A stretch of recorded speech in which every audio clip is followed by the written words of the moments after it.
All right. Oh, but baby, this ain't seen nothing yet. Here's something you ain't never gonna forget. But baby, you ain't seen nothing yet. No, nothing. Good. But baby, this ain't seen nothing yet. Here's something you're never gonna forget. But baby, this ain't seen nothing yet. And love is good love. So I took what I can get. Yeah, I took what I can get. And she smiled at me with those big brown eyes and said, "This ain't seen nothing yet. Bam, bam, but baby, this ain't seen nothing yet." And love is God love. So I took what I could get. Oh, I took what I could get. Just smiled at me those big brown eyes and said, "You ain't seen nothing yet." Rolling. Oh, I wasn't recording the whole time? Mm-hmm. Tell me recording now? Now, in the present? I was in the past, dropping gems like a miner with holes in his pockets. I'm leaking knowledge like a leaky water socket. My guy. We out here in the future, which used to be tomorrow, but now it's today. And what are you gonna do about it? And give me an idea. Fuck! Here's something you ain't never gonna forget. But baby, this ain't seen nothing yet. And love is good love. All right, we're live from Liberty City. Live from episode, Liberty City. The Ballad of Gay Tony. Gay Tony, I'm Gay Tony himself. Yeah. It's something you ain't never gonna forget. All right. Alright, So we got cupcakes. We got this fucking. there was originally 100 of these, and I ate 98 of them. But yeah, we're here in the basement of the Underground. Well, the Underground Town Lounge is the basement. We're here on Staten Island, New York, Earth. This is like the last of the days down here. I've had so many beautiful days here at the Underground Sound Lounge. My dude, my god uncle, who ain't really related to me, Kev, he died down here. Kev Nolan, he's on the back wall over there. He died, partied hard, lived very rock and roll life, stacked all his gear. He was a rock and roll machine, you know what I'm saying? Stacked all his beautiful gear, pinned these fucking records to the wall. We got Abbey Road, and the whole Kiss Casablanca series. And if you notice, right, they all have their own record except for one of them. Like, fuck that. That's mean. That's a mean band. Anyway, fucking, like, there's 4 members of Kiss, bro, and there's 3 faces on those records. That's foul. Why would you do that to your boy? Like, you're not a good band to each other. I'm in a fucking tailspin of mania and reclusive depressive tendencies, and I want to eat this candle and also eat a police. I'll settle for a cupcake. I'll take a quarter of a cupcake. No, this take The all. whole thing? Yeah. Alright, cheers. You sure? Who's gonna eat the wrapper? Are you eating the wrapper? Okay. So,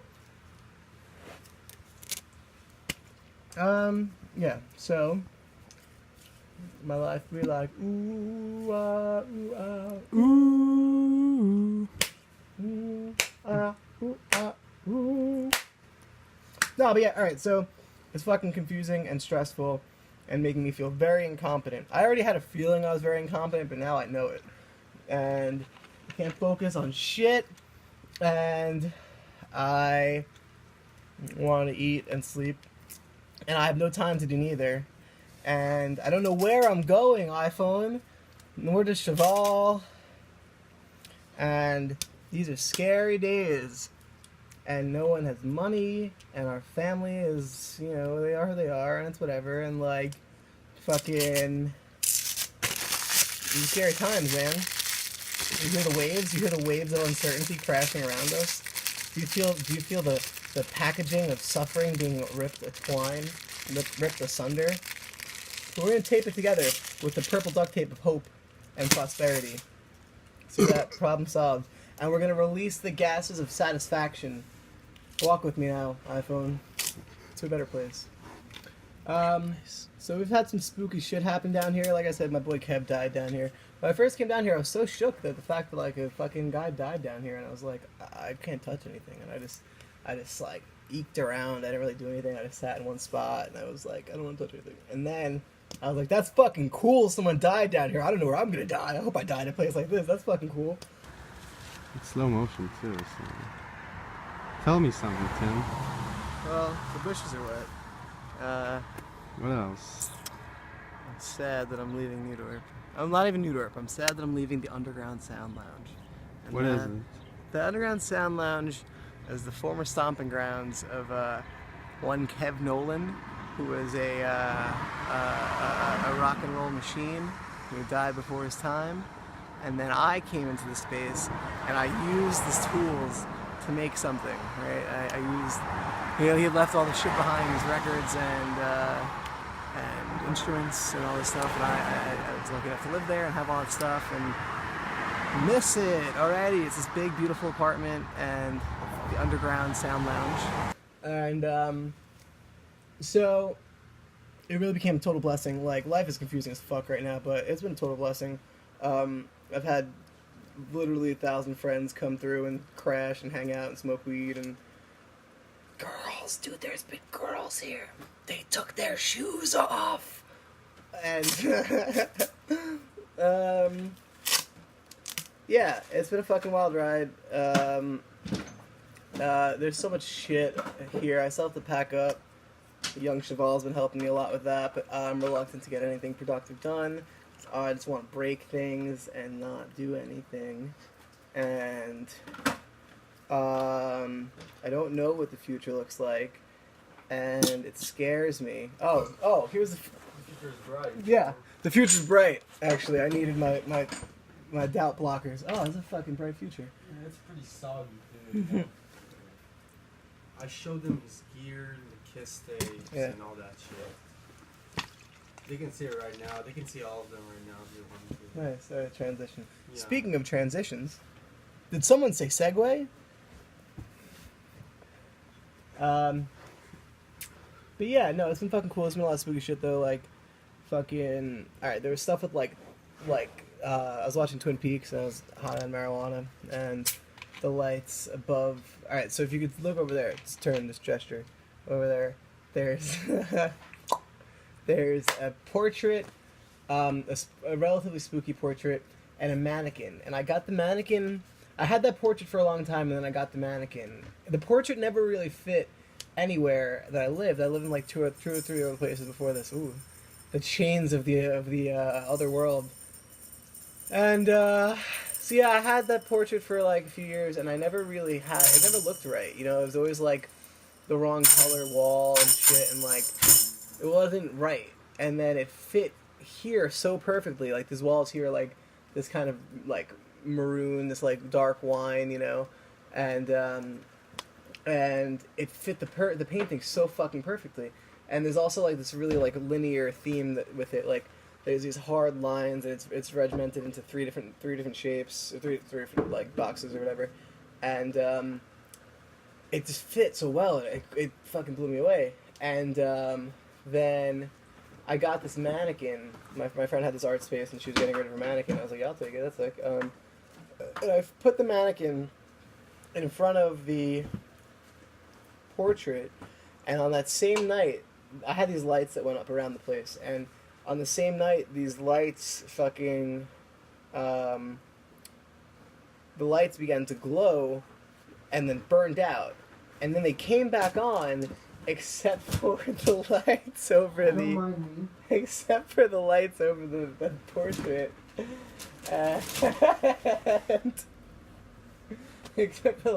the portrait, and the mannequin, which is very scary. There was a time here which was even scarier because a real life creepy lady walked in here.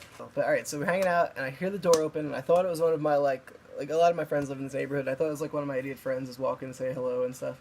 And then I saw this, I saw a person wearing this like nice woman's coat come in, and I was like, who the fuck? And she got to the bottom of the stairs, and was like, someone I'd never seen before. and she was like, "Are you new?" And that's a really creepy thing. Like, imagine yourself in any basement in the world, and someone comes in and says, "Are you new?" That's a scary question to ask someone in the basement. And then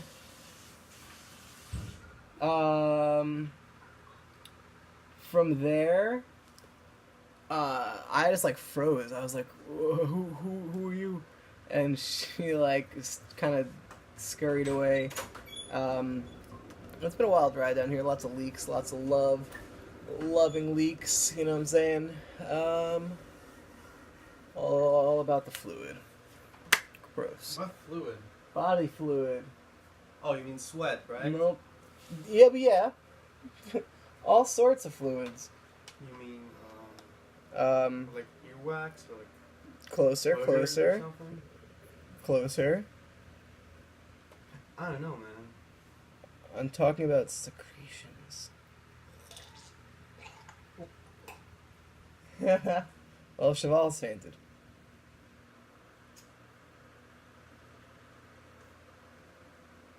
But anyway, I'm fucking ADDing out over here.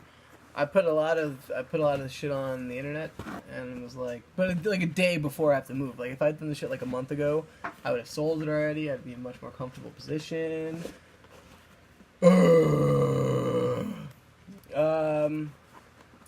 But yeah, so You're in the same situation, just with more stuff yeah, that's to look true. after too. You're right. I've used it. I've had this yoga mat for at least 6 months, and I've used it once. I opened it last night to sleep on the floor. I didn't do any yoga. I did corpse pose. You did this. Yeah. GTA 4.5. Available from GameStop. Pre-owned for like, oh no, this is like $10. Pretty good deal. It's like 2 full games. Well, alright, so I have to like redefine my relationship with a house and with homes and stuff. Because like, a lot of my early life was in like a house, and it like was kind of stained by like my stepdad and being like, he was just mad everywhere, and I had to like find somewhere to hide. So like my room or the basement or the attic or whatever, or the backyard. So like I had to. It took a while for this to feel like my own. You know, that was a really cool thing.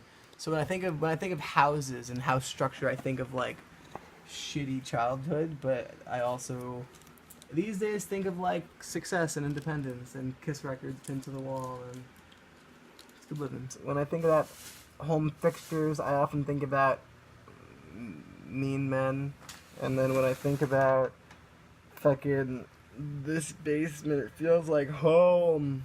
I don't want to leave. Permanent. It's my first place. I've been here for 3 years. It's a super good deal. It's fucking big. It's beautiful. I've had lots of friends over.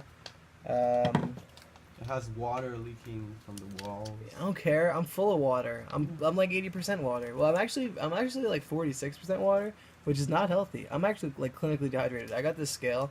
Right, I got this scale. I'm like, obviously I should have scale.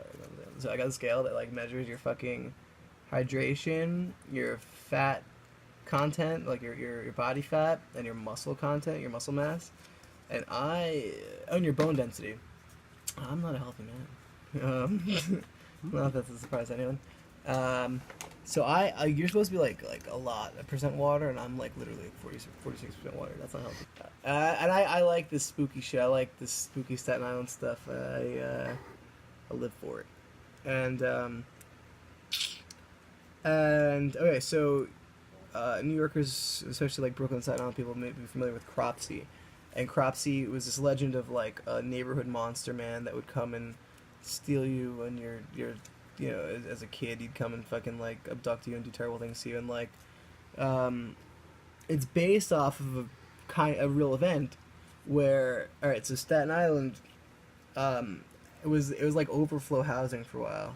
Well, Staten Island, okay, so Staten Island was home to, again, this is like accidentally omitting a lot of key details, and people could prove me wrong very easily. Okay, so but this is factual, is that Staten Island had housed a place called the Farm Colony, and the Farm Colony was the Farm Colony was where they sent a lot of like New York's refuse. It was a lot of like poor people and like sick people and like, and they would send all their poor and their crazy here. And Just keep talking. yeah, generations later you get us, we're poor and crazy. And yeah, fucking, so there was a farm colony and like it was just like wrought with like disease and like typhoid and terrible things and like God. yeah, and then on the same grounds they built and it was like run like shit. They never took care of the people. The people were like living in their own shit, and they were crazy. They were like really like mentally unwell people, you know, like all crazy. They actually needed assistance. Yeah, and no one helped them. They were living in their own shit. Wow, this just happened. Cheval, look, this just happened. Actually, look how fresh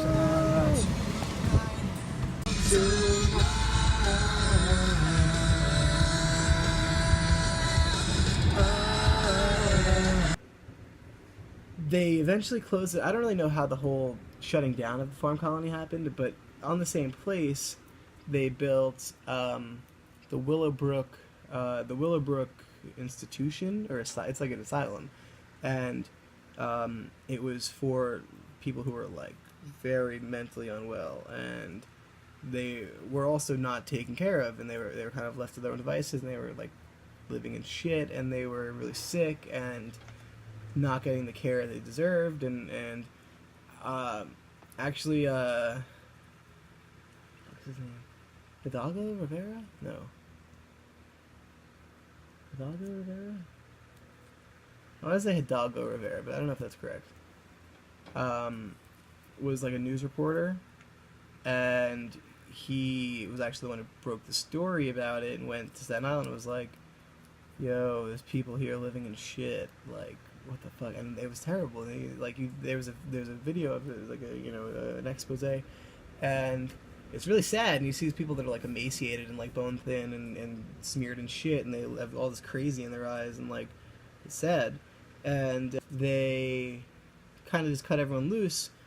But naturally, some of the people that lived there that were like mentally unwell, and their only structure and consistency was that place, so they came back, and you had people squatting that were like actual like mental patients, and not that they're like inherently evil or anything, but like they need help, and the trees aren't going to help them, like, so the fuck, they were like living in the woods in these old abandoned mental facilities, and I'm pretty sure it's that. There's a documentary on this that'll fill in my huge gaps, but yeah, so that spawned the legend of Cropsey, was that there was a mental institution that was really in disrepair. They treated the people like shit. They eventually had to shut down the mental institution, but the people came back because it was all they knew, and they were really unwell, and presumably one of them, this dude Andre, abducted this little girl, and they found her bike on the grounds, and they never found her, and it was a mess. So that's one legend of Cropsey. That's right here in Staten Island. Here's something you ain't never gonna forget. Wait, has my hair not been in the shot this whole time? You don't even know how handsome I am. What are you even looking at? My shoulders? Yeah. Gross. Hold on. Let me get real personal with you. Hey. If I swing my feet, it's because I'm a gangster. But here's something you ain't never gonna forget.